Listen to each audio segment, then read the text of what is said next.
9টা বাজে ঘড়িতে। আর এখন মোটামুটি আমার বাড়ির সব কাজ কমপ্লিট, মানে রান্নাটা বাদে স্নান করা, পুজো দেওয়া, ঘর মোছা, কাচা সমস্ত কাজ হয়ে গেছে। তো আজকে এক জায়গায় যাবো বলে সকাল সকাল সমস্ত কাজ করেছি। তো চলো এখন রেডি হবো, তারপরেই বেরোবো। তো ভিডিওটা দেখতে থাকো, আশা করি ভালো লাগবে। আমি যখনই কোথাও যাই খুব টেনশন হয় কি পরবো সেটা নিয়ে। আর এই যে দেখছো আমার খাটের বিছানার চাদর উধাও, এটা হলো আমি সকালেই ধুয়ে দিয়েছি, এখন আর পাতবো না। এখন পাততে গেলে অনেকটা টাইম চলে যাবে, তাই ভাবলাম থাক আজকে আর পাতবো না, কালকে পাতবো।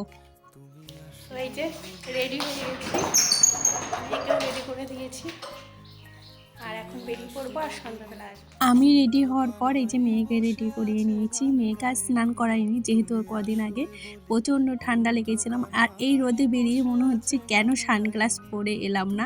যদিও আমার আর মেয়ের কারোরই সানগ্লাস পাচ্ছি না খুঁজে, কোথায় যে চলে গেছে সেগুলো মানে খুঁজেই পাচ্ছি না, অনেকদিন পরা হয়নি। তাই আমার মেয়ে বলছিল মা তুমিও হোয়াইট কালারের নেবে, আমিও হোয়াইট কালারের নেব। যাই হোক ওয়েদারটা কিন্তু বেশ ভালোই লাগছিল, আর খুব কাছে, ও যেখানে স্কুলে যাবে তার পাশে একদম। তো এই যে একদম চলে এসেছি, এসেই দেখো এর সাথে খেলা শুরু করেছে। আর ও আমাকে দেখে বারবার লজ্জা পাচ্ছে। আমি যতই ওকে ডাকছি না কেন একবার তাকাচ্ছে আবার লজ্জা পাচ্ছে। এত কিউট লাগছিল কি বলবো। দেখবে এক্ষুনি আবার তাকাবে আমার দিকে কিভাবে। আমি বলছি এই তাকা আমার দিকে, ওই দেখো। আচ্ছা এখানে এখানে শাক, ঠিক আছে তোমরা নিচ্ছি না। আর মাংস রান্না হবে, তার জন্য সব এই যে জোগাড় করা হয়ে গেছে।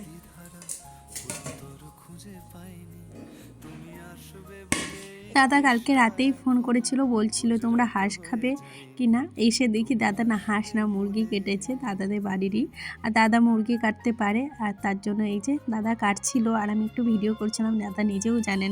এটা আজকে কত শাক রান্না হবে, বিশেষভাবে অনেক শাক রান্না হয়। এই যে লাল শাক, পাট শাক, এই যে তেতো নিম পাতা, আর এই হচ্ছে কড়াই, বুঝছেন না? মাংস সব রেডি এখানে।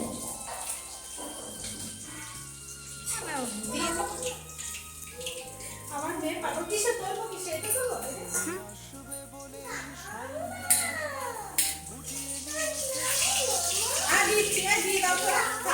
কাজকে একটু ভয়েস দিয়ে ছাড়লাম, পরে ভয়েস কম দিয়েছে। এই যে দাদা রান্না বান্নার সব সমস্ত জিনিস নিয়ে এসে ছাদে চলে এসেছিল। আমি মানে ভিডিও করতে এতটা লজ্জা পাচ্ছিলাম এখানে এসে। আর এইখানে গাছের গোড়ায় দেখছিলাম ওই যে কী যেন বলে, তো সেই গাছ হয়েছে। আমি বলেছিলাম যাবার সময় নিয়ে যাব, তোমাদের পরে বলবো কি গাছ, নামটা এখন মনে পড়ছে না। আর এই পুচকেটা তো নিচে যেতেই চাইছিল এই না। যে পিসিদের বাড়ি বেড়াতে এসেছি, এই যে সাজিয়ে খেতে দিয়েছে আজকে দুপুরে। দেখো কেমন হয়েছে রান্না, বলো। খাওয়া দাওয়া শুনলে তো? করে এই যে দুজনে মিলে একটু গল্প করছিলাম, আর ভিডিও করতে না একদম মনে নেই। এই হয় আমার মাঝে মাঝে। কত বেগুনের চারা দেখেছো, ভেবেছিলাম নেব, তা চাইতেই ভুলে গেছি। তো আসার সময় ওই কারি পাতা আর এই যে লঙ্কা গাছ দেখছিলাম আর কি, গাছে লঙ্কা হয়েছে কিনা। পিসিদের বাড়ি সব রকম গাছ আছে, কিচ্ছু কিনে খেতে হয় না। বাগানে আজকে আর যাইনি, যেদিন বাগানে যাবো এর পরের বারে এসে তোমাদের সাথে অবশ্যই শেয়ার করব। আর এইখান থেকে দুটো গাছ নিচ্ছিলাম আর কি। যাই হোক পাশ থেকে সাউন্ড আসতে পারে, তোমরা একটু ম্যানেজ করে নিও, কেননা আজকে ভিডিওটা ছাড়তে অনেকটা দেরি হয়ে গেছে। এই মাত্র ভয়েস দিয়ে এই মাত্রই এখনই ছাড়বো। আর গাছের গোড়াগুলো একদমই উঠতে চাইছিল না, তো অনেক কষ্ট করে ওঠা হচ্ছিলো। আর এই যে এই পাশে পাঁচিলটা তৈরি করা হচ্ছিল, মানে সারাদিন আজকে মিস্ত্রি কাজ করেছে। এই যে এই দুটো গাছ আমি পেয়েছি, আর এই দুটো বাড়ি নিয়ে গিয়ে লাগাবো আর কি।